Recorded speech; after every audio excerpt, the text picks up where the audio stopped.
Avec le marché boursier qui vient de vivre une de ses pires semaines en 5 ans et les guerres commerciales qui s'intensifient en ce moment, on se retrouve avec ce que les marchés détestent le plus, beaucoup d'incertitudes. Mais la grande question dans cette vidéo, est-ce que le marché a touché le fond ou est-ce qu'il y a encore de la baisse à venir? Dans cette vidéo, on va regarder les derniers mouvements de prix pour voir ce qu'il se passe et quels sont les niveaux clés à surveiller. Ensuite, on parlera plus en détail de cette guerre commerciale entre les États-Unis et la Chine, parce que c'est vraiment la grosse affaire. Et pour finir, on verra si la Fed a maintenant tout ce qu'il faut pour enfin changer de direction et commencer un assouplissement quantitatif. Alors avant de commencer, un petit mot sur le sponsor de cette vidéo, qui est Bitpanda. Bitpanda qui vous permet aujourd'hui de gagner 20$ pour chaque nouvel inscrit, et donc de remporter des tokens Doge s'ils en achètent pour 300€. Donc il suffit de trader au moins 300€ en token Doge pour débloquer votre bonus de bienvenue. Aucun frais sur les dépôts ou les retraits, quelle que soit la devise fiat ou la méthode de paiement, y compris les cartes de crédit. Et donc cette offre spéciale est exclusivement réservée aux résidents en France, et elle est limitée aux 1000 premiers utilisateurs qui créent un nouveau compte Bitpanda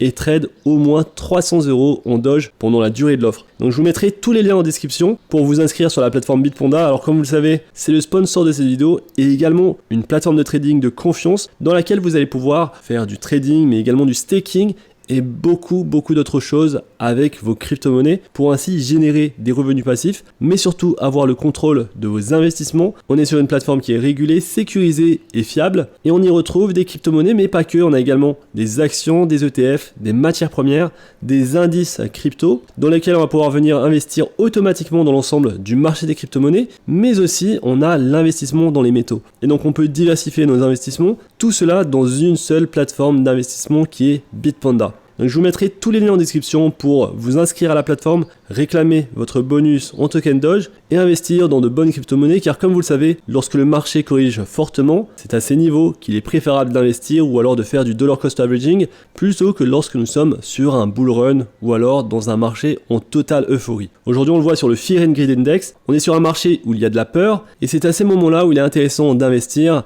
et de prendre donc des positions longues, des positions sur le long terme. Et donc dans cette vidéo on va voir si nous sommes encore dans un bear market et si donc ça vaut le coup de se positionner sur des crypto-monnaies. Alors d'abord regardons de plus près ces mouvements de prix assez fous et les niveaux à surveiller. On passe sur le graphique journalier du Bitcoin et on affiche la moyenne mobile sur 200 jours et celle sur 50 jours parce qu'on vient d'avoir un Death Cross, ce croisement mortel qui a justement annoncé cette grosse chute qu'on vient de vivre. Alors qu'est-ce que ce Death Cross veut dire? Si on dézoome un peu, on peut voir que la dernière fois qu'on a eu un Golden Cross, c'était un bon signal.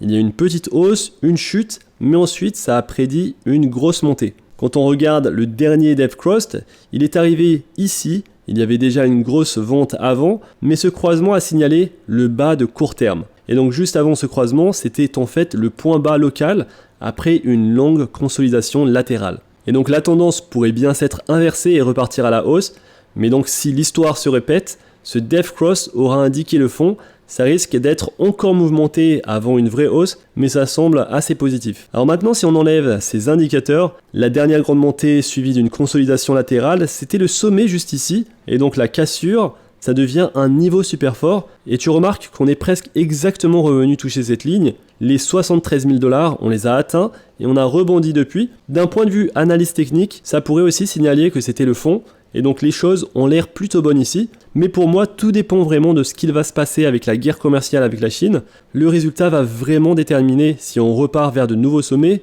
ou si on casse plus bas. Alors en effet, les États-Unis sont en train de négocier avec plein de pays dans le monde, mais la deuxième plus grande économie du monde, c'est la Chine, et les États-Unis achètent énormément de produits chinois, c'est donc clairement le gros dossier, et comme tu peux le voir, une guerre commerciale a commencé. Au départ, Trump a annoncé 34% de taxes réciproques, la Chine a répondu avec 34% aussi, les marchés mondiaux ont chuté, et ensuite, Trump a menacé d'ajouter 50% de plus, la Chine a monté ses taxes à 84% sur les produits américains, et ça je ne savais pas, mais ils ont aussi interdit l'exportation des terres rares. Et donc cette histoire ça devient sérieux. À la suite de quoi les États-Unis ont répliqué avec des taxes de 125%. La Chine a fait pareil, 125%. Résultat, les marchés boursiers ont quasiment craché. Pire semaine depuis 5 ans. Et donc que les marchés atteignent de nouveaux sommets ou chutent encore plus bas, ça va vraiment dépendre de ce qui se passe la semaine prochaine ou dans les semaines à venir. Un gros sujet dont tout le monde a parlé la semaine dernière, c'est l'impact que cela a eu sur les obligations d'État américaines, surtout le rendement à 10 ans. Ce qui s'est passé, c'est que le rendement à 10 ans a soudainement grimpé et beaucoup pensent que c'est ce qui a poussé Trump et son équipe à faire machine arrière sur les taxes.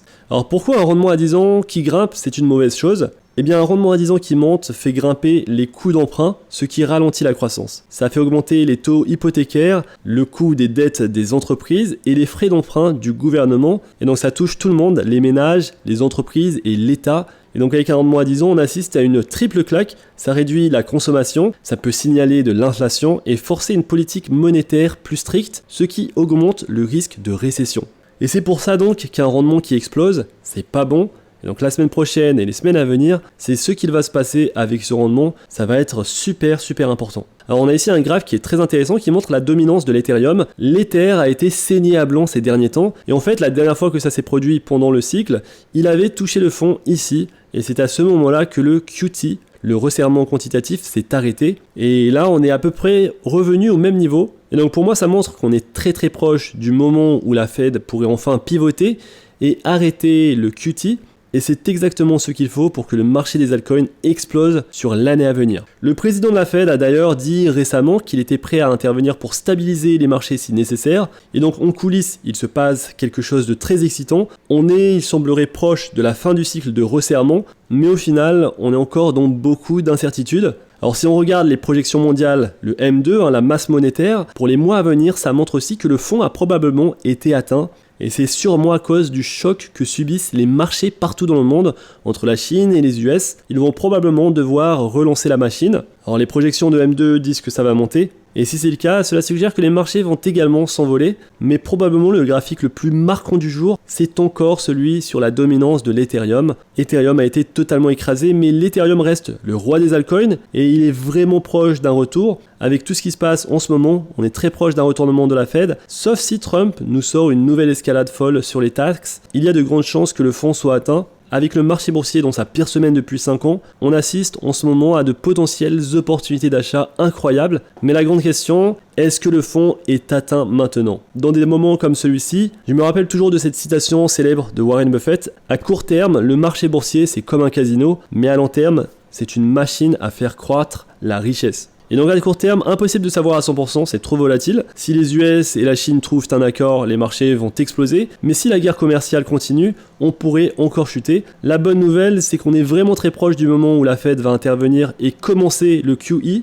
Et c'est ça qui nous donne espoir dans le marché actuel finalement. On a beaucoup d'incertitudes, mais on a de grosses chances de voir un retour des altcoins, des cryptos, du Bitcoin. N'hésite pas à me dire ce que tu en penses dans l'espace commentaire. Est-ce que tu penses que nous avons touché le fond ou alors nous allons encore chuter ? Je pense dans tous les cas qu'on a de fortes opportunités à capturer dans le marché actuel, que ce soit en faisant du dollar cost averaging ou alors en choisissant quelques pépites très solides sur le long terme. On se retrouve très vite pour une prochaine vidéo. D'ici là, fais attention à toi, investis bien et à la prochaine.